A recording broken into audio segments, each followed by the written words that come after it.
Why most chronic health problems are autoimmune in nature, meaning they may show an autoimmune response even before any autoimmune disease. So just a little background on myself. I've been in practice since 1983, 35 years, thousands and thousands of hours of continuing education. We've seen patients from 18 different states in the last 2 years that have came exclusively to Paducah for our care. My wife Debbie and I have 7 children, 17 grandchildren, and our first great-grandson is due in November. I have a trademark for our assessment model called HIDDEN: hormonal balance, immune strength, detoxification efficiency, and neurological connection, because I saw a need. I saw docs doing a great job addressing hormones or immune issues or detox pathways, but not addressing the neurological connection, how our nervous system interacts with our environment, and that's a key part to making all those others work together. In fact, each of these steps works together, and that's our trademarked process. Now, life calls us to our calling, which is why we do what we do at Winters Wellness Center. And life is calling you to a better health. And so we hope that you will want to work with us or somebody like us in your area. Now, I first got into autoimmune care because I was just crazy enough to answer a phone call from another chiropractor's mom. And Dr. Tom was laying in the hospital, Lourdes Hospital here in Paducah, Kentucky, totally paralyzed with an autoimmune attack on his muscles called polymyositis is what the medical diagnosis was. They were doing a great job with him there in the hospital, but he needed some other types of care to help him fully heal and recover, and I answered the call. And so we started advising him some while he was in the hospital.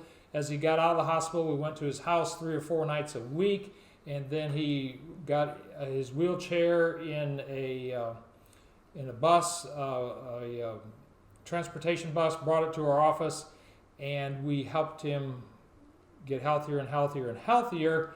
And this was his picture a few years later. On top, to the top of the right, was his picture, hard to point like that, was his picture when he went back to practice in California 9 months later after we worked with him. He'd been told he probably would never walk again. But we learned a lot from working with Dr. Tom. He taught me a lot, I taught him a lot, but life calls you to your calling, and that's how I developed this calling of working with people with autoimmune illnesses. Then 3 years later, Megan started at our front desk, and after about a month, she started complaining about her eyes. I said, you better go get them checked. She went to the optometrist. He or she happened to know the retinal specialist and called them in, who was on their way home. They examined her, diagnosed her with an autoimmune attack on her retinas, and within 3 days, she was legally blind. And so we worked with her.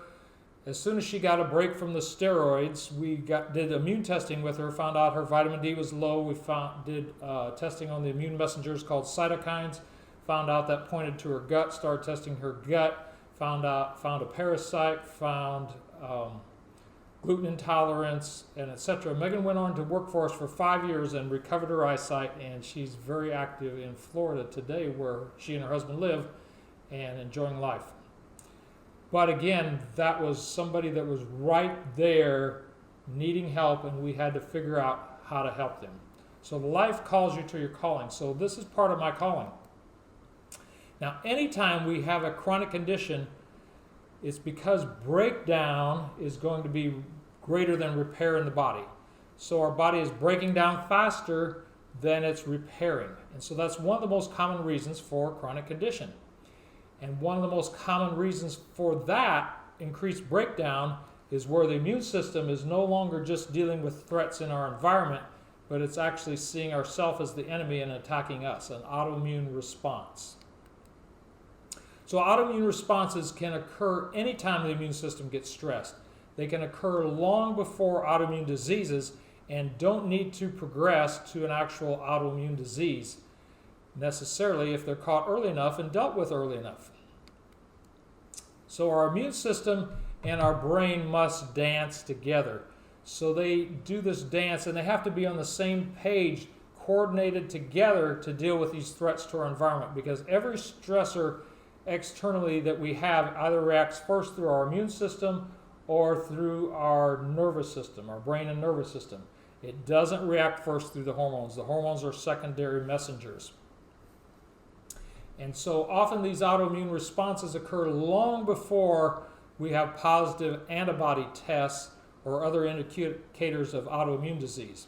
And I'm doing this presentation here for you just after doing a live talk. I move so much in a live talk that I don't try to record because I'm all over the place expressing what I believe in my passion with my body. Now, if you have an autoimmune disease, the traditional model gives you this impression, whether they say it literally or not, it's often implied that it's just the luck of the draw. You've got the bad genes causing autoimmunity, your immune system is stupid, and you can't really do anything about it. Now the very best that can occur from that is symptom control while the underlying damage is still occurring. If we take that into our brain and believe that and function that way. Now we used to think that it took one gene, one genetic marker, one gene coded for one protein, which led to one cellular behavior. But when the Human Genome Project occurred, we found out that there's about 25,000 different genes and approximately 100,000 different proteins, and so one gene can encode for multiple different proteins. There's not enough genes to make every protein that happens in our body. So in the updated model, it's an epigenetic model, which literally means beyond the gene.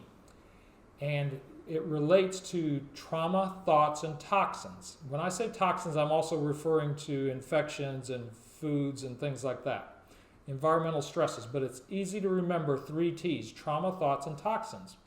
They're primary in determining how our DNA will be interpreted, translated, and expressed.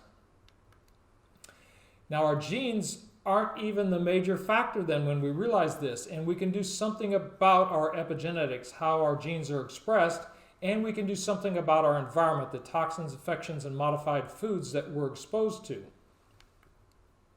So the best that can come if we believe this model is true health. So we get the signals from our brain plus the proteins that are made lead to a cell behavior. And you can see it's 99% the signal influenced by trauma, toxins, and thoughts. Trauma, toxins, and thoughts. It's only 1% the protein, meaning only 1% of the time does a genetic defect occur that encodes for the wrong protein. So it's almost all the signal influenced by trauma, toxins, and thoughts that leads to the cell behavior of an autoimmune response. So it's 99% the immune stress and the brain stress that leads to the inflammatory fire of autoimmunity. It's only 1% the genetics. So don't believe because you have certain genes you're doomed. I have genes for celiac disease. That doesn't mean I'm expressing them, but I keep myself off of gluten because I know that's the epigenetic way to deal with it. Now, I'm going to cover 5 factors to change in your immune system. Factor number 1, get on an anti-inflammatory diet. Get on a diet that's low in grains and sugars so that this cell membrane up here, which is made up of 2 layers of fats, can be healthy, and that the receptor sites there that sit on the cell membrane are free and flexible for the hormones to dock into. And so foods that are inflammatory are refined grains, refined sugars. Grains quickly turn into sugars, trans fats, poor quality fats, omega-6 fats for the most part.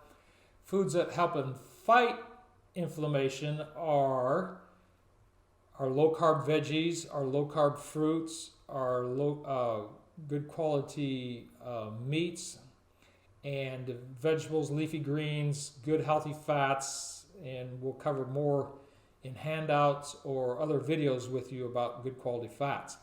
But we want to get on an anti-inflammatory diet. That's change number 1 to make. Change number 2 is get your vitamin D up. You want to get it up higher than most people walking around. You want to get it up to 60 to 90 in the lab numbers so that your immune system is strong, because our immune system works on this teeter-totter, and this teeter-totter tips easily if the foundation of vitamin D isn't solid.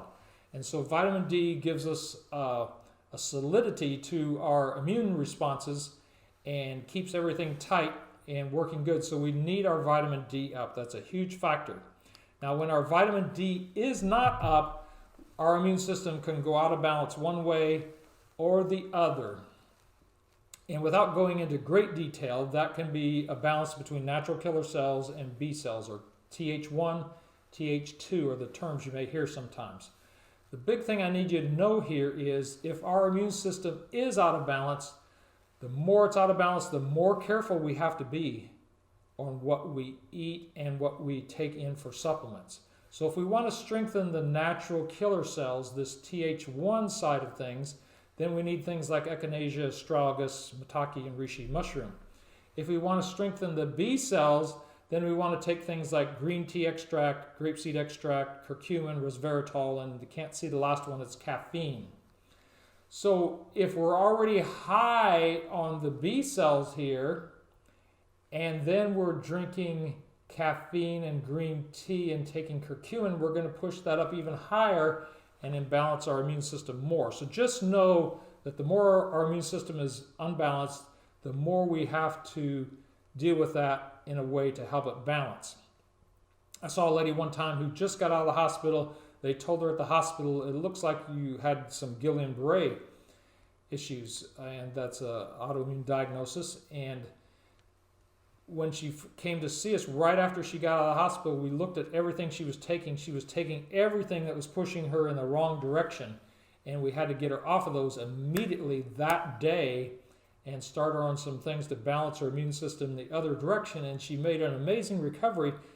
She was scheduled for a neurologist 4 weeks later. He said, well, I don't think this could be Guillain-Barré because nobody recovers that fast. Well, they don't if they sit at home taking the wrong thing for 4 weeks like she had already been doing. So immune balance is a big factor. Now, factor number 4 is immune stress, is to fix your gut. Dr. Mullen, who is in charge of endoscopy at Johns Hopkins, said that one of the most important things that autoimmune patients can do is make sure they're not letting antigens, or that's bad guys, infections, into their body through their gut and worsening their autoimmune-driven disease. So it all happens right there at the cellular level in our intestines. One cell lining to our gut. So you've heard the term leaky gut. Well, when those cells get damaged or the cells get opened up by different stresses, then the factors, the antigens or the foods or the infections get into the immune system much quicker than they should. As they get in quicker than they should, then our immune system has to deal with it like right away, too soon, and our immune system is going to tend to overreact to that. So fixing our gut is a really big, important issue. Now, one of the ways that we fix our gut, but first I want to mention that once we have a leaky gut, we also have a leaky brain, meaning the same protein that opens up the one cell lining in our intestines opens up that lining that's protecting our blood vessels and keeping toxins and infections out of our brain. And so we go from a leaky gut, we can go to a leaky brain.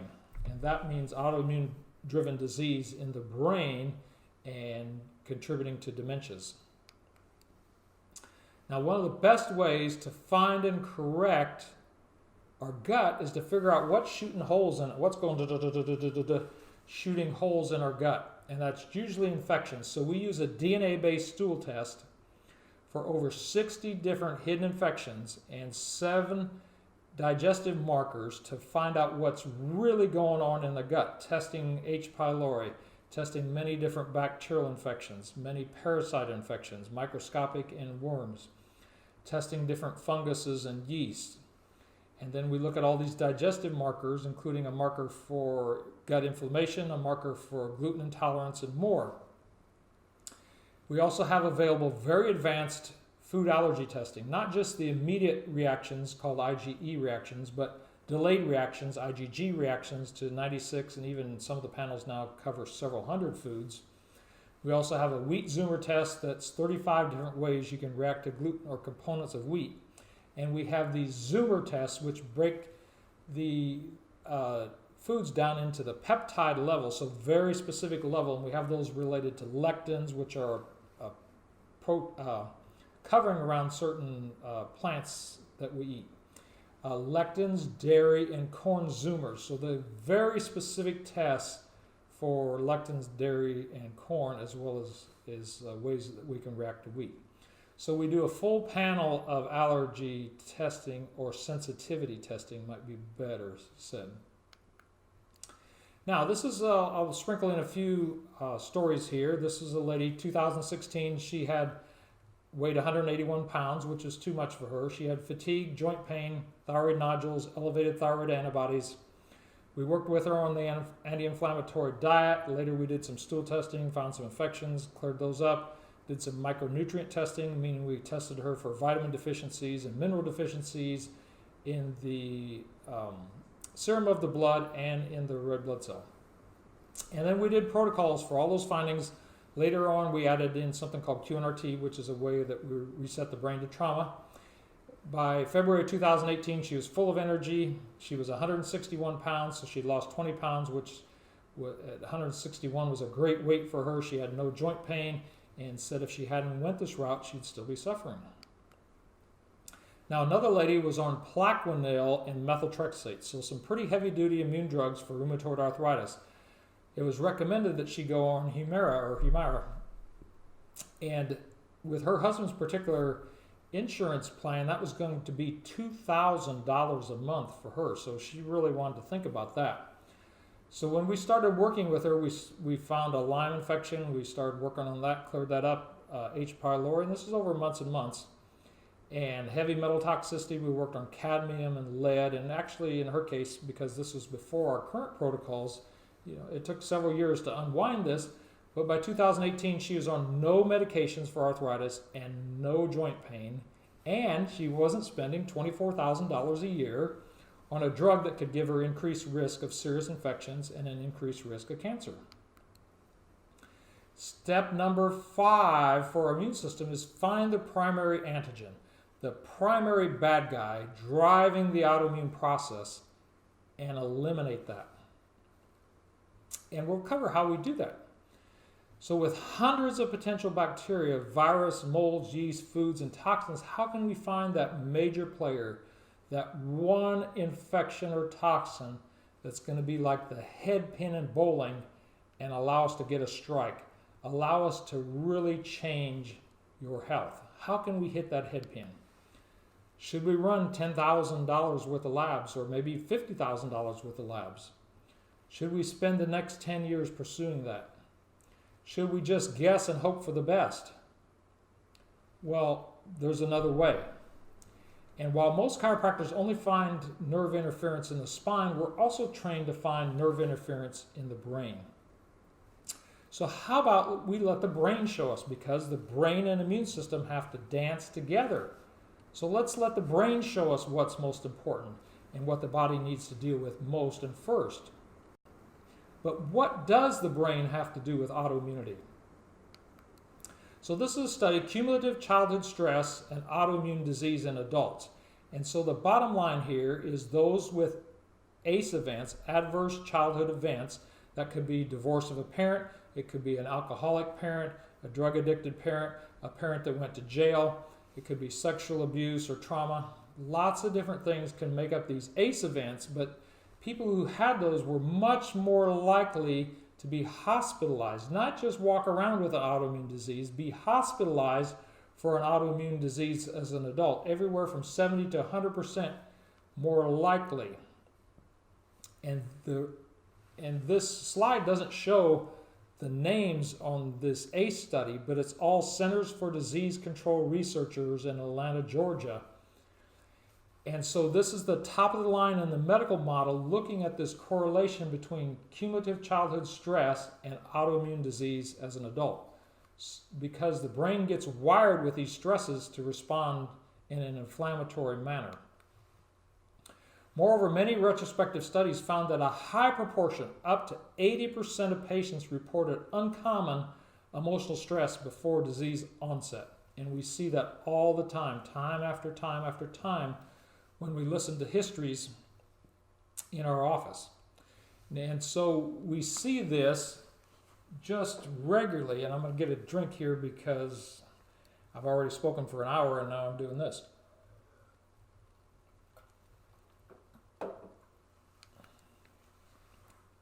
So a brain has a lot to do with autoimmune responses.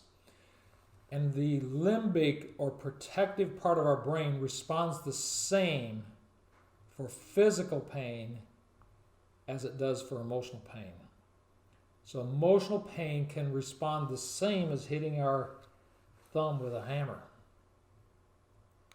And so our brain goes into this protective reactionary mode. Think about being out on the highway tonight and it's raining, which it is while I'm doing this, and you hear tires screeching behind you, and you see lights flashing, and then you get hit.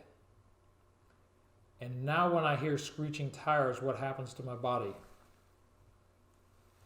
I'm wired for that response. And so when our brains think that there's a threat, or our subconscious brain believes that there is a threat, the signals of threat, called neuropeptides, we talked about proteins earlier, neuropeptides are released into the blood and prepare the cells for a protectionary response.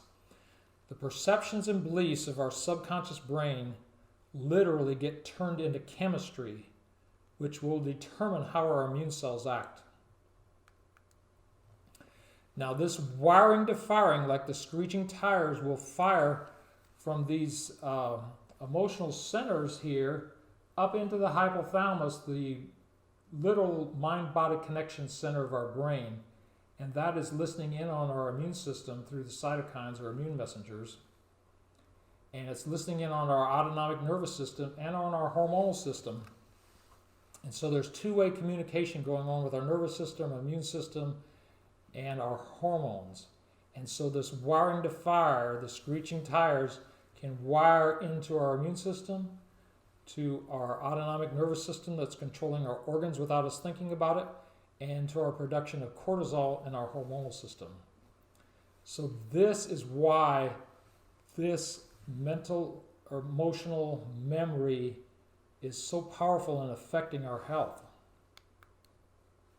So there are thousands upon thousands of receptors on every cell in our body. So there's receptors on our cells for estrogen, for progesterone, for testosterone, for serotonin, for dopamine, for insulin, just to name a few. But when we have feelings of anger, sadness, guilt, excitement, happiness, or nervousness, each separate emotion releases its own flurry of neuropeptides. Those neuropeptides surge through the body and connect with those receptors, which change the structure of each cell as a whole. And when the cells divide, which our cells are regularly dividing and making new cells as old cells die and new cells take their place, the new cells will contain more or less receptors according to the emotions those cells were bathed in. So the regular constant emotions that our cells are bathed in is a huge factor in affecting our health. And these ACE events become entangled in the brain, building strong pathways for inflammatory responses to foods, infections, environmental allergens, and toxins. And we can create negative patterns, which are self-sabotage patterns, and core beliefs patterns, which are like wearing colored glasses, seeing the world differently, that can cause self-sabotage. And if our brain doesn't love us, how can our immune system love us? It's a serious question, especially when we're talking about the subconscious brain that's running programs without us even thinking about it. If our subconscious brain doesn't love us, how can our immune system love us? And if our immune system doesn't love us, it's going to be more likely to attack us, right? Powerful thoughts. So when an autoimmune response is occurring, we will see something going on in the brain.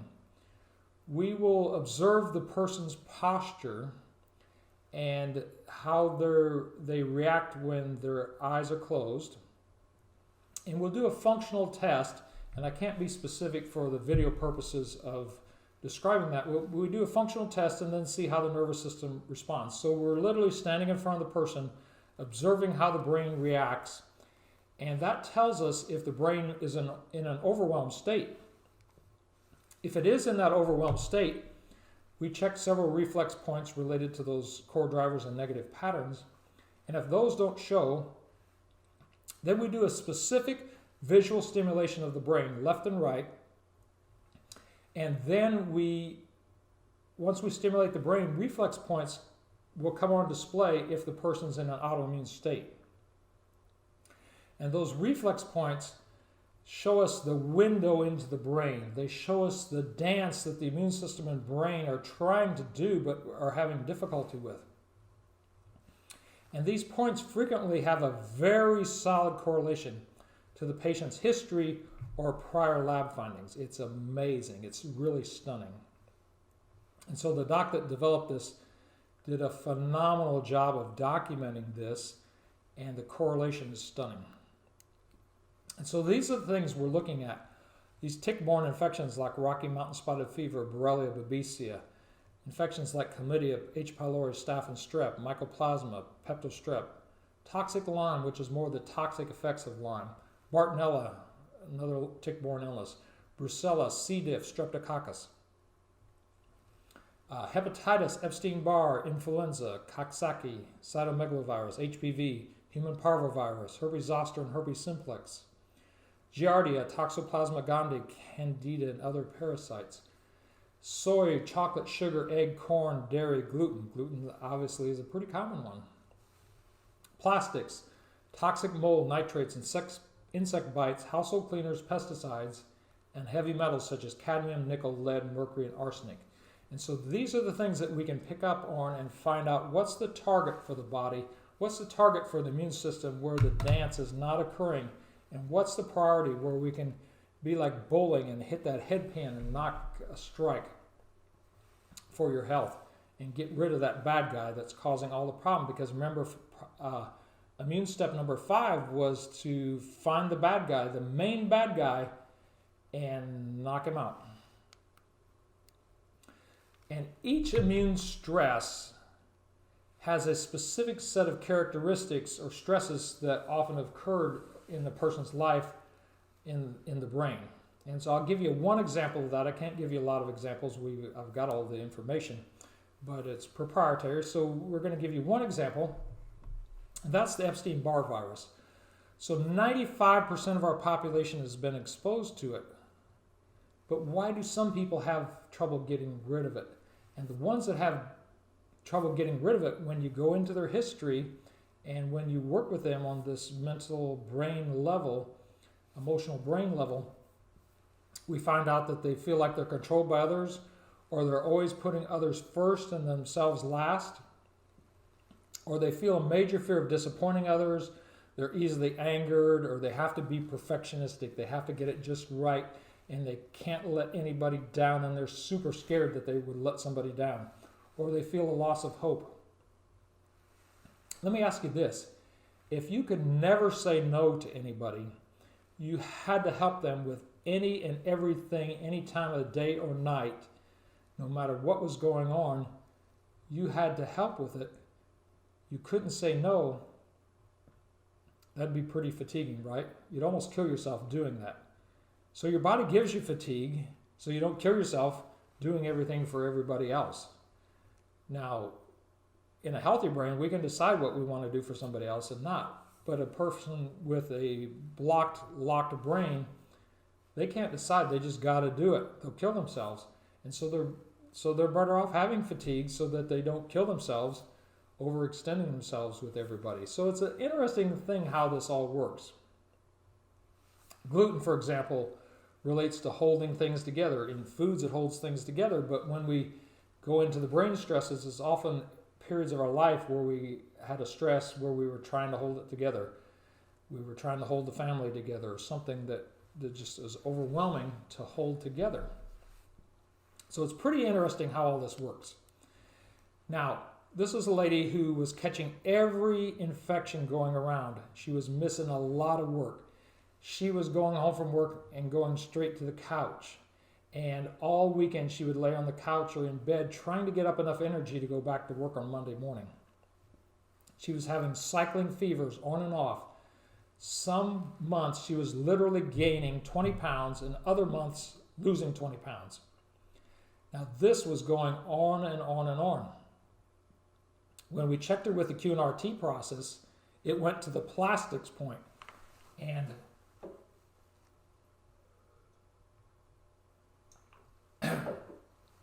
it went to the plastics point, and that was the first person, because we were still fairly new in the Q&RT model of autoimmunity, and it was the first person that showed up plastics. Well, I got to questioning her and about her diet and things like that. She was literally putting things in the microwave in plastic containers and then heating those in the microwave, which greatly increases the plastics that you're exposed to and just drills them into your food, so to speak. And then I asked her about where she worked, and she was literally working in a chemical facility that manufactured plastics. And you know what? We did 10 resets on the brain stresses that relate to plastics that were dancing or trying to dance with dealing with plastics. We reset the brain with those. When I say reset the brain, meaning we brought those traumas up to the screen just like a computer, and then we gave the brain some stimulation so that it could reset the pathways and clear out that wiring to fire. Remember I talked about wired to fire, like screeching tires and lights and making you do this? That kind of response in the subconscious brain, we cleared that out. We did 10 resets related to that, and we did 3 different nutrition protocols related to detoxifying plastics. Give her things like cruciferous vegetables and liver support products. And now her immune system is strong, her fevers are gone, her weight is constant, and she has energy. She tells us every time all the different things that she's doing, both in the evening and weekends, and she's very active and very much enjoying life. But how would I have figured out plastics? I could have done the $10,000 worth of tests to figure out plastics, and then I still wouldn't know what the priority was. And so the Q&RT process has for us been amazing that way in helping people. Now, the rest of our nervous system has a lot to do with things as well, our autonomic nervous system. And we measure that with heart rate variability. And I'm going to grab my poster here because I've got it very close. And we'll see if we can make this chart show here, and we can. So this is our autonomic nervous system. It's controlling our organs without us thinking about it. We measure that with a test called heart rate variability. So there's a couple of sensors or clamps that go on your wrist, and it measures the timing between the beats of your heart. We're looking at the sympathetic nervous system, which fires in and here and speeds our heart in the yellow, and the vagus nerve, which comes down from the base of the brain and slows our heart. And that vagus nerve is a big, big deal in autoimmunity. And so we're looking for that balance and how we can help a person with that. So when we're in fight or flight, the thymus gland, which is right behind our sternum here, it has a job to do. That job is called central tolerance in terms of autoimmunity. And central tolerance means that my immune system is deciding which cells are just reacting to the environment and which cells are reacting to me. And it wants to get rid of those that are reacting to me and clear those out. That's what the thymus should do if it's working right. But if that sympathetic nervous system, that fight or flight nervous system, is overactive, it can't do that job properly.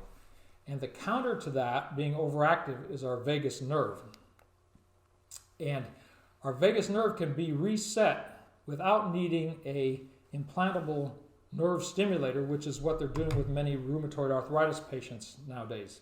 probably insurance is spending $50,000 to $100,000 on getting that stimulator implanted into their neck to stimulate their vagus nerve. We do an exercise called the hummingbird exercise, and when I do this talk live, I actually demonstrate it, and I'm not going to try to do that in this setup, but watch our video on the hummingbird exercise for accelerated healing. That stimulates the vagus nerve and helps calm our immune system. So what they're finding is when that vagus nerve is properly activated, there are less inflammatory markers and there's less pain. So the vagus nerve is a big thing with our immune system. Now, the left and right brain balance is a big thing too, because in general, the left side of our brain tells our immune system to activate, and the right side of our brain tells our immune system to shut down or stop. When our brain is unbalanced, we will see that in terms of posture. And I'm going to have difficulty showing you here, but one shoulder will be rolled in and one toe will be out. And we will see that in a person, then we'll lay them down, and then the side that the shoulder's rolled in and the toe is out, they will be weaker on that side. And when we get that confirmation that they're weaker on that side where we see the postural change, we know that that brain, in this case the right brain, is under firing compared to the left. If my right brain is under firing, my immune system can't get the message to shut down. And so left and right brain balance is very important. So as I mentioned previously, most chiropractors are trained, and all really, to find nerve interference in the spine, but we are additionally trained to find nerve interference in the brain. So this left-right brain imbalance definitely relates to autoimmunity. Now, we also use a technique called neurofeedback, and that's where there are sensors on the scalp and on the ears which are connected to a computer which is reading electrical activity of the brain. Some types of neurofeedback we have several different types. One type is based on an EEG, based on specific brainwave measurements, and another one's based on immediate responses while you're doing the training. With either system, it can be very helpful in training the brain away from anxiety or depression patterns, away from poor sleep patterns and poor stress tolerance, and it can show us, the EEG can show us indicators of long-term emotional trauma, short-term emotional trauma, and much, much more. And this is a study here where neurofeedback significantly reduced symptoms of depression and fatigue in multiple sclerosis patients. Now, one of our final stories here is a lady that, due to a heart condition, she was unable to work. She was in bed much of the time and expected to need a pacemaker. And we checked her with the Q&RT process. We had no idea whether we could help her or not until we saw her. And that's what I'm going to tell you. Until you get examined, there's no way to know. And if there's somebody in your area that does the Q&RT process, get there. You could find that out with qnrt.com, but you'll have to check the practitioners if they've taken that specific training and if they're confident in it. It's something that we do multiple times every single day. Now, until Q&RT identified the autoimmunity issue, we stood her up, we saw how the brain reacted, we stimulated the brain left and right, we found the reflex points, and it went to toxic mold. And we started asking some questions about mold, and she had had some mold exposures. So we got her on one supplement. Often it's more, but in her case it was one supplement to detoxify toxic mold, and we did 2 resets of the brain related to stresses that weren't allowing the brain and immune system to adequately deal with toxic mold. This is her heart rate variability. On this side is her pre, and the thin line to the green here says that her vagus nerve wasn't working very good. And after those 2 resets, a month later, her vagus nerve went up from to 15 to 20%, which is normal. And I'm having a hard time pointing to this, you'll see that, but it improved dramatically. And the second indicator is an indirect look at the brain's stress to the heart. And the bottom one, harmonization, is how all the systems that regulate the heart are working together. It was 8%, and it went to 74%. Amazing change. She was able to get up get going, and able to go back to work in that 1 month of care. Not everybody's that quick, but this is how powerful this system can be. And the last one I want to show you is really stunning. And so Heather, and I'll mention her name because we have a signed release and she's done several videos for us. She first came into us with high anxiety, and we helped her with that, and she went from not being able to be around people much and checking her locks on her doors 3 or 4 times a night to being able to get on an airplane and go to Disney around thousands and thousands of people. And that's what 3 QNRT sessions, quantum neural reset therapy, did for her. But I didn't have the autoimmune part. I didn't know how to find how the autoimmunity was affecting the brain and how those were dancing together. So she actually went from Hashimoto's, which was a low thyroid, and an autoimmune attack, which is creating underproduction of the thyroid and a low thyroid. So she was on Synthroid and maybe on too high a dose, but she went into a thyroid storm, which means another part of the antibodies related to the thyroid got activated, and then she overproduced thyroid hormone. And then she got really sick really quick and literally had to be carried into the hospital because she couldn't walk, her muscles wouldn't work right, her heart rate was super fast, and losing weight and things like that. So she had what's called a thyroid storm, and so she was diagnosed with Graves' disease, which is the hyperthyroid from autoimmune response and autoimmune disease. But at that time, we had the QNRT process, and we checked her, and it went to the point for Epstein-Barr virus, and we started working on that with series therapy, which is homeopathic dilutions, 10 in a box that we take every 3 days, and they go go in strength from 1 to 10, and then down from 10 to 1, and that helped reset her as we cleared the brain traumas and stresses. And after she was done that, a 2-month process, she went to normal lab work and no longer needed any thyroid medication. She is now over 12 months. I just recently checked her labs, and they are still normal with no thyroid medication. Remember, she was on Synthroid for years, and then she was on hyperthyroid medication. Now she's on none. And we're not saying that can happen with every thyroid patient, but this made an amazing difference in her life. And if you're in our autoimmune group, which is drugless support for autoimmunity on Facebook, she'll tell you. You could ask her. You can ask her anything about it. She'll tell you about it. Made a huge change in her life. And no thyroid medication and normal thyroid labs. And I'm not hearing that from any other docs around the country, really. So this QNRT process, while it looks a little different, can make an amazing change, because again, the brain and the immune system have to dance together.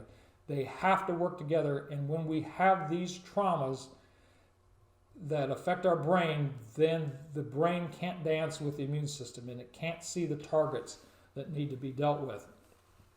And when we clear the brain and the immune system can be on the same page and can see the same target and deal with it.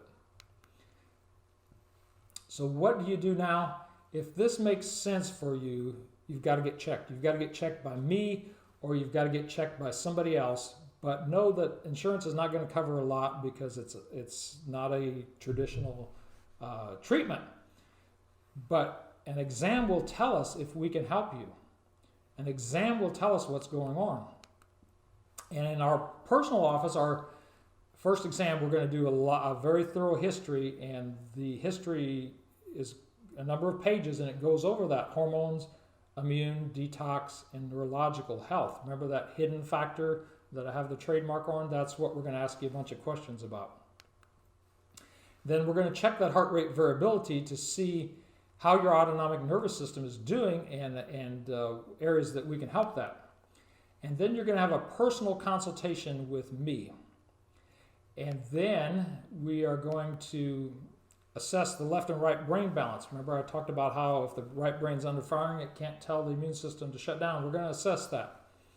We're going to test brain lobes, which are going to give us an idea of how much stress the brain is under from this trauma point of view.